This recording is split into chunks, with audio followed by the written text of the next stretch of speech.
Before you buy another bottle of pesticide, I want you to honestly check 3 things. First, are your pest problems coming back every single season, no matter what you spray or treat? Second, are you going back to the same plants over and over again with no lasting relief? Third, does your garden feel less like a hobby and more like a war you are always losing? If you said yes to even one of those, here is the truth. The problem is not your spray. The problem is your plant list. Today I am walking you through 8 plants that pests genuinely hate, not because of old gardening folklore, but because of real chemistry that scientists have studied, tested, and confirmed.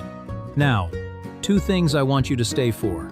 Plant number 4 is the most misplaced companion plant in American gardens. One simple mistake makes it nearly useless, and I will show you exactly how to fix it.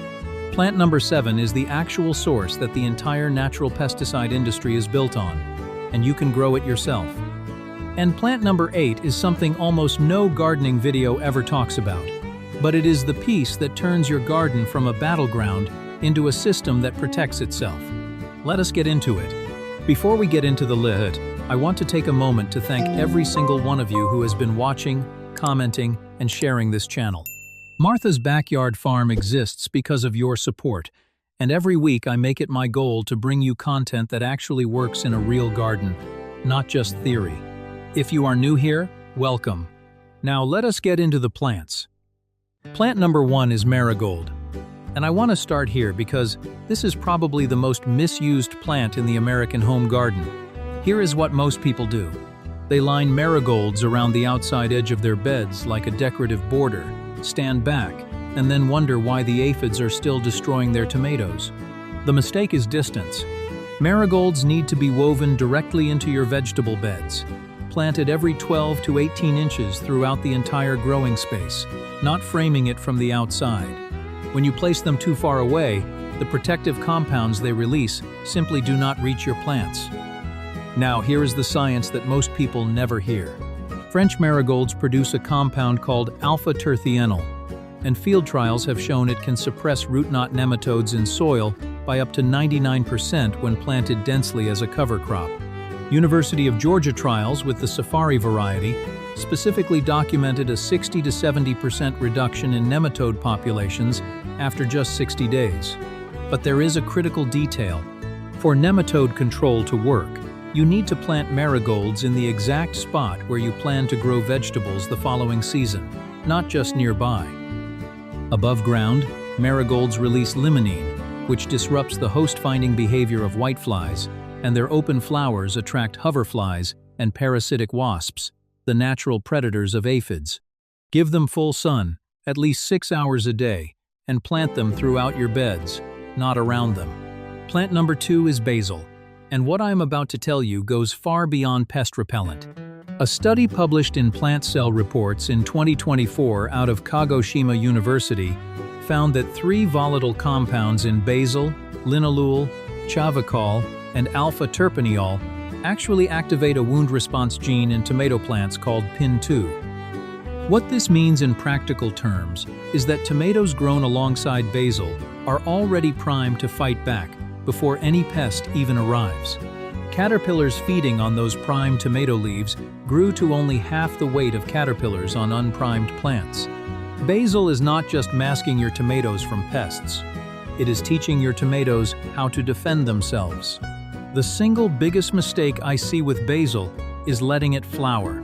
The moment basil bolts and sends up its flower spike, volatile production drops significantly. Pinch those flower heads the moment they appear. It takes 30 seconds, and it keeps your basil working all season long. Plant it 12 inches from your tomato stems with at least 6 to 8 hours of direct sun daily. Plant number 3 is mint, and the first thing I have to tell you is do not plant it directly in the ground. Mint spreads aggressively through underground runners and will take over an entire raised bed within 2 seasons. The solution is simple. Grow it in a 6 to 8 inch pot, and place that pot right beside the plants you want to protect. Now, here is what makes mint genuinely powerful. Peppermint essential oil has been shown in studies to achieve up to 87% repellency against Argentine ants within 4 hours of application. The active compound menthol does not just smell unpleasant to insects. It overwhelms their olfactory receptors and disrupts the pheromone trails ants use to navigate. And the compounds pulgone and limonene go even further, physically breaking down the outer cuticle of certain insects on direct contact. For a fast, practical fix, take a handful of fresh mint leaves, crush them between your fingers, and scatter them directly along any ant trail you find in the garden. It breaks their chemical communication immediately. Peppermint has the highest menthol concentration of all mint varieties and is the one I always recommend for pest control. We are halfway through the list, and I want to make sure you are staying with me, because the next two plants are ones that most American gardeners either completely misunderstand or drastically underuse. Plant number 4 in particular involves one of the most widespread misconceptions I see repeated every single summer at garden centers across the country. And once you hear it, you will never look at this plant the same way again. Plant number 4 is lemongrass, and I need to clear something up right away. Every spring, nurseries and garden centers across the United States fill their shelves with a plant labeled as the citronella plant. People buy it by the thousands, set it on their patios, and expect it to keep mosquitoes away. Here is the truth. That plant is a scented geranium. It produces almost no meaningful insect-repelling compounds on its own. The real citronella is not a plant name. It is an essential oil, and it comes from lemongrass, specifically from the Cymbopogon genus.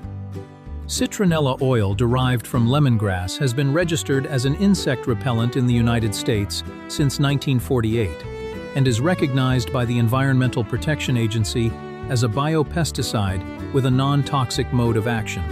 So if you have been buying the wrong plant all these years, now you know. The primary active compound in lemongrass is citral, which works by interfering with the olfactory detection system of insects, essentially masking the chemical profile of your nearby vegetable plants so pests cannot locate them. A second compound, geraniol, has been specifically studied for its repellency against whiteflies and has even been researched in the context of varroa mite control in beekeeping, which gives you a sense of just how chemically potent this plant actually is. Now here is the placement mistake that kills most of lemongrass's effectiveness. Gardeners either grow it as a decorative pot on the far end of the patio or place it at the property edge as some kind of barrier. The volatile compounds lemongrass releases dissipate quickly in open air. For real protection, your lemongrass needs to be within 5 to 8 feet of the plants you are trying to protect, and ideally positioned upwind of the prevailing breeze, so those compounds drift directly through your growing space. One large established clump provides meaningful coverage for a 4 to 5 square foot area. If you are growing in containers, use a pot of at least 15 gallons. Anything smaller restricts root growth and dramatically reduces volatile output. In zones 9 through 11, lemongrass is a perennial and will return and expand every year. In zone 8 and below, plan to bring it indoors before the first frost. Plant number 5 is rosemary, and this one deserves far more credit than most gardeners give it. Here is what I find most remarkable about rosemary as a pest deterrent. It is an evergreen. That means it is actively producing protective volatile compounds in early spring, exactly when your young transplants are at their most vulnerable, and when the first wave of aphids and thrips is beginning to emerge. Most pest-repelling herbs go dormant or die back in winter and come back slowly. Rosemary never stops. The history behind rosemary as a pest deterrent is genuinely fascinating. Medieval households burned rosemary branches indoors to purify the air and drive out insects. Ships carrying preserved food used rosemary as part of their anti-pest strategy across long voyages. This was not superstition. It was centuries of practical observation that modern science has since confirmed. The primary compound responsible is eucalyptol, and it works through a dual mechanism that sets it apart from most other plant-based repellents. At lower concentrations, eucalyptol acts as an olfactory disruptor, masking the scent of nearby host plants from flying pests. At higher concentrations, it inhibits an enzyme called acetylcholinesterase in the insect nervous system. That is the same enzyme targeted by organophosphate pesticides. but rosemary reaches it through a plant-derived pathway that is far less harmful to the broader garden ecosystem. There is also a simple pruning trick that most people never use.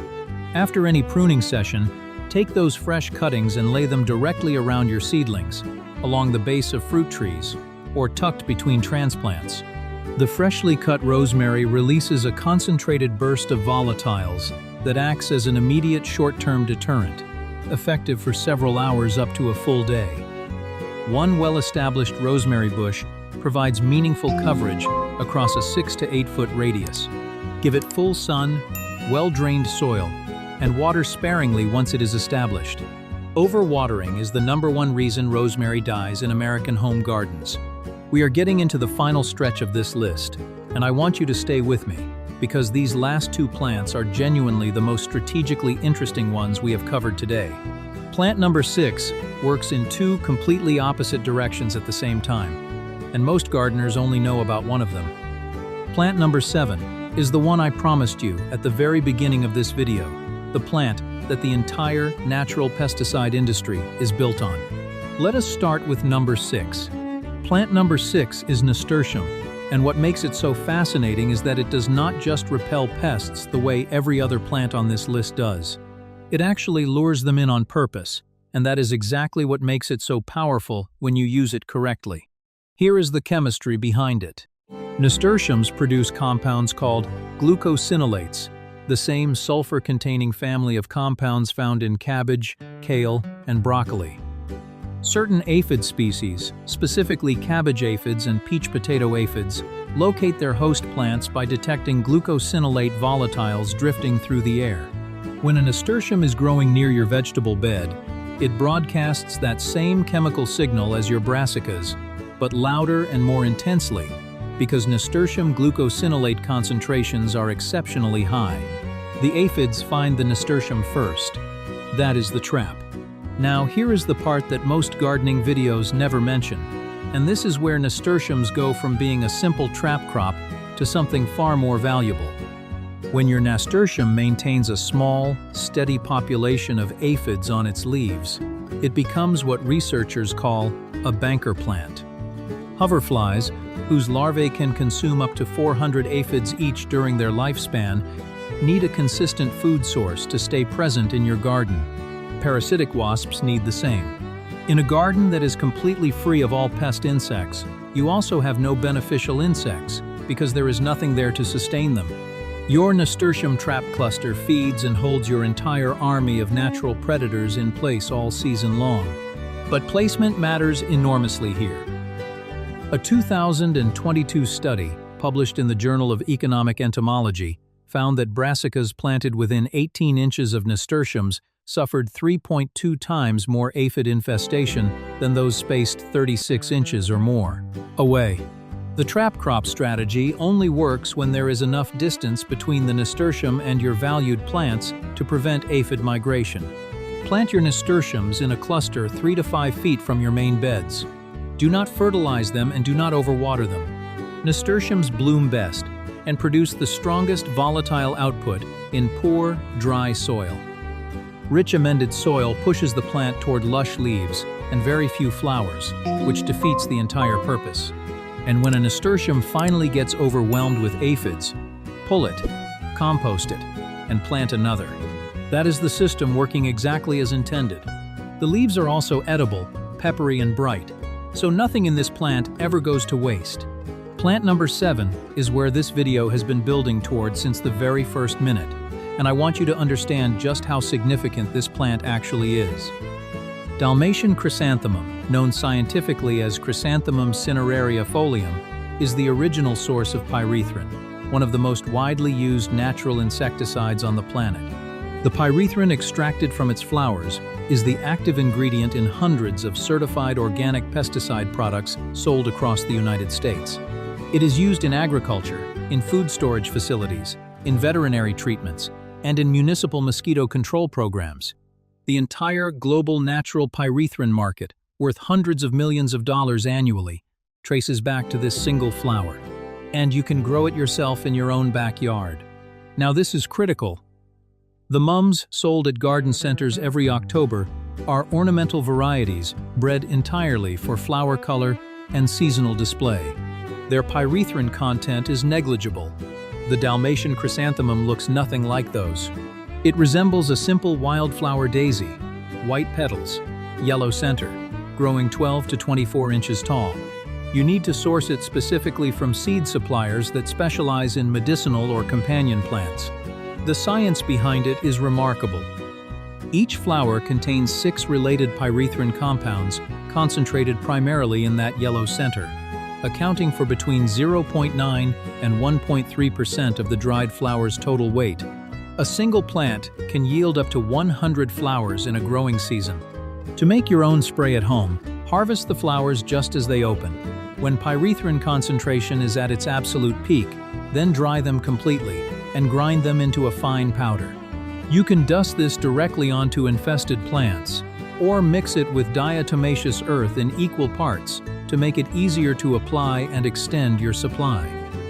For a liquid spray, soak 100 grams of dried flowers in 1 liter of water for 24 hours, strain through cloth, and apply immediately because pyrethrins break down rapidly when exposed to sunlight. Always spray in early morning or evening when pollinators are least active, and never apply near ponds, water features, or fish tanks, as pyrethrins are toxic to aquatic life. As a companion plant in the garden, space plants 12 to 18 inches apart in full sun with average, unfertilized soil. Dalmatian chrysanthemum is a perennial across most temperate zones in the United States. Plant it once, and it returns and expands every season. Now, before I wrap up, there is one more thing I want to share with you, and this is the piece that most gardening videos never cover. It is what separates a garden that occasionally works from a garden that consistently takes care of itself, and it connects everything we have talked about today into a single unified strategy. Every plant on this list does 2 things simultaneously. It repels pests, and it creates habitat and food sources for the natural predators that hunt those pests. When both of those things happen at the same time, in the same space, something shifts. The garden stops being a place you have to constantly defend and starts becoming a system that defends itself. Here is what that looks like in practice. Hoverfly larvae are among the most effective aphid predators in any garden, with a single larva consuming up to 400 aphids over its lifetime. To keep hoverflies present and laying eggs in your garden all season, plant alyssum, dill, and cosmos alongside your companion plants. These provide the nectar that adult hoverflies need to survive. Braconid parasitic wasps lay their eggs directly onto tomato hornworms and caterpillars, and their hatching larvae consume the pest from the inside out.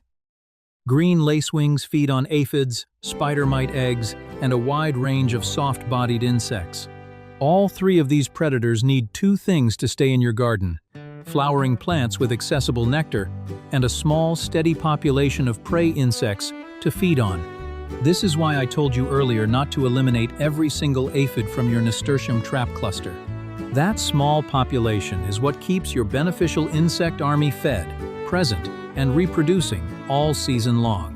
One important caution: when you use your homemade Dalmatian chrysanthemum spray, apply it only to targeted infested areas and never directly onto open flowers where beneficial insects are actively foraging. Pyrethrin does not distinguish between pests and predators on contact. What we have covered today is not a shopping list. It is a framework for building a garden that works with nature instead of constantly fighting against it. You do not need to implement all 8 strategies this weekend. Start with 2. Tuck marigolds directly into your tomato bed. Set a pot of peppermint beside the plant that loses the most to pests every year. Give it 1 full season and pay attention to what changes. The results will teach you more than any video ever could. If this gave you something useful today, please subscribe to Martha's Backyard Farm and hit the bell so you catch everything we put out each week. Now I want to hear from you. Are you growing in raised beds, containers, or open ground? And which pest gives you the most trouble season after season? Drop it in the comments below. I read every single one, and your answer helps me decide exactly what we cover next.